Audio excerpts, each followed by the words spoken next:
Hi, welcome back. So in this lesson, we will try to understand the test analysis part of our test process.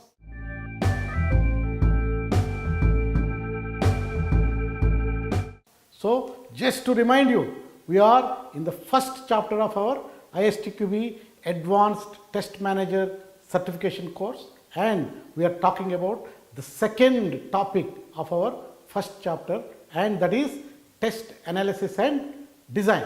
So in this lesson, we will cover the overview of test analysis. So during test planning, the scope of the testing project is defined.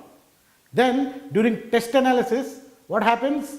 The test analyst, a role within the test team called test analyst, he or she uses that scope definition that has been outlined in the test planning document, and they will use that to analyze the test basis. What is test basis? Test basis, any information on which the software is built and using which the tests are being built. So all that information about the software that is important for developing tests is called your test basis. So your tests are based on that information, and then we are calling it as test basis. So we will carefully analyze the test basis, and then after having analyzed that test basis, we systematically identify the test conditions. Test conditions are nothing but what will I test. If an output, a result is answering that question, and that question is what will I test based on this test basis, and if the answer is coming, that is called test condition. So what will be tested is called your test condition. So test basis is the information available describing the software, typically one or more specifications, like some projects may have requirement specs, some projects may use use cases, system specs, functional specs, business process documents. Any of these things can be used as test basis, but also sometimes test basis can be the contracts, letters, emails, user feedback, requests. All these things also can be considered as test basis. If that is the information you are using to develop your test, then that's called your test basis. So the test basis ideally should detail non-functional quality characteristic in addition to the functional behavior, because that is very important. Then only based on that information you will identify the performance and security related test conditions. Otherwise you may forget about it. And also sometimes no documentation exists at all. Then what we should do? We must rely on our own knowledge, understanding, and that of others. So to gain knowledge from others, what we should do? Ask questions. That is the very important aspect. In agile projects, a lot of times we may not have sufficient documentation. We have to rely on others' knowledge. So interactions, informal discussions are extremely important. And then level of testing may decide test basis.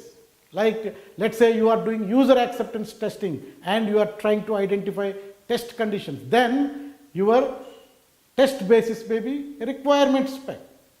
Other words, let's say you are doing component testing.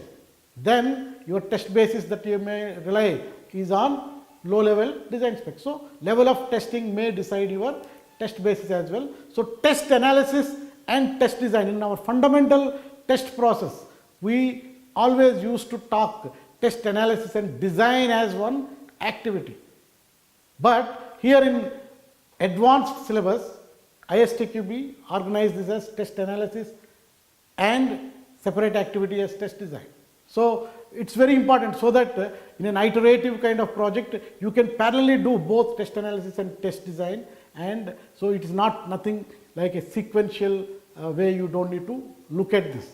So typically test analysis defines what is to be tested, and test design defines how it is to be tested. So as part of test analysis you will identify test conditions, and as part of test design you will develop test cases for each of those identified test conditions.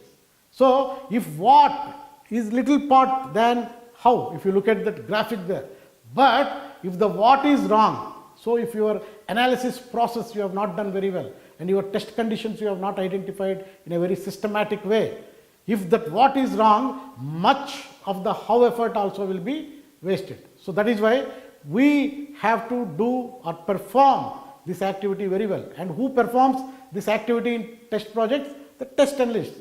But as test managers, you will have to guide them in the right way. That's why this topic is very important for you test managers. So to understand the test analysis, you have a set of test bases.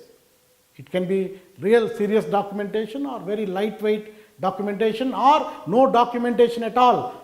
Through informal discussions, you gathered some things.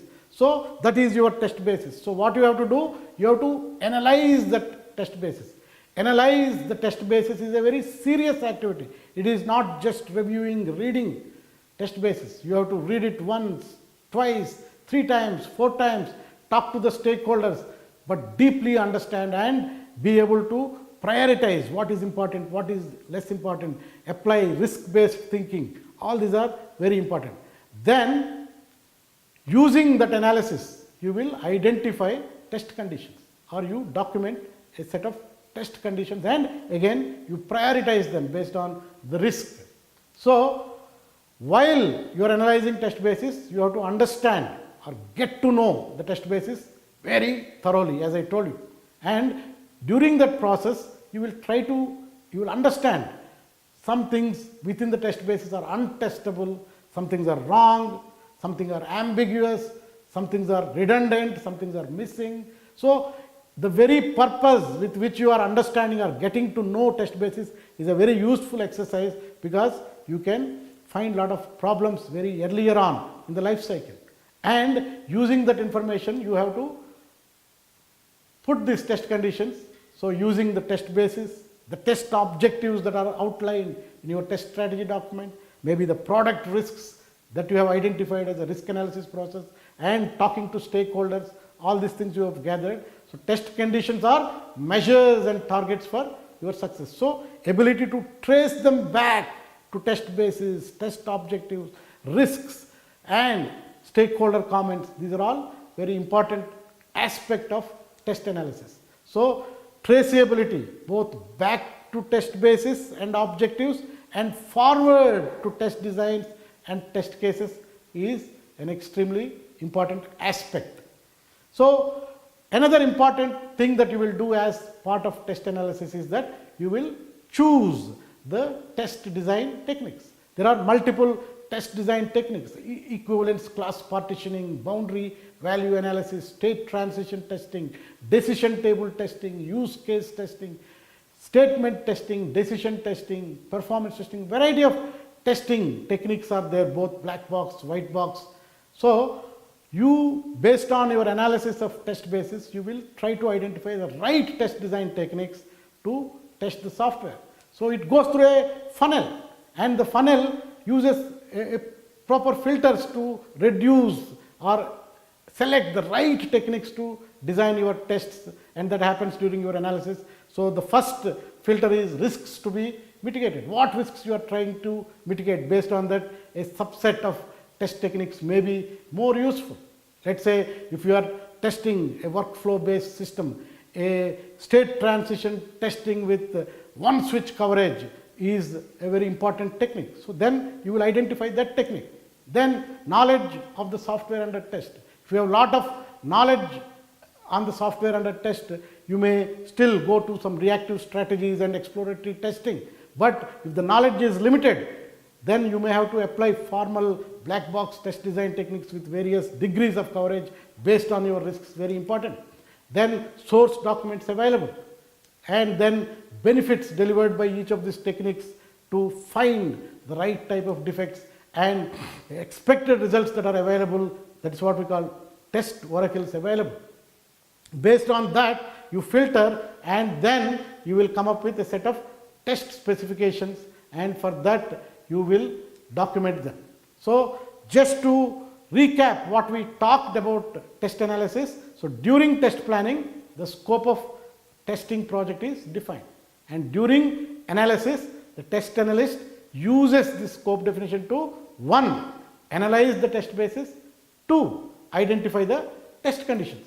So that's what we have learned, and we will continue with further discussion on what level of documentation is needed as we develop test conditions in the next lesson. So till that time, learn and have fun.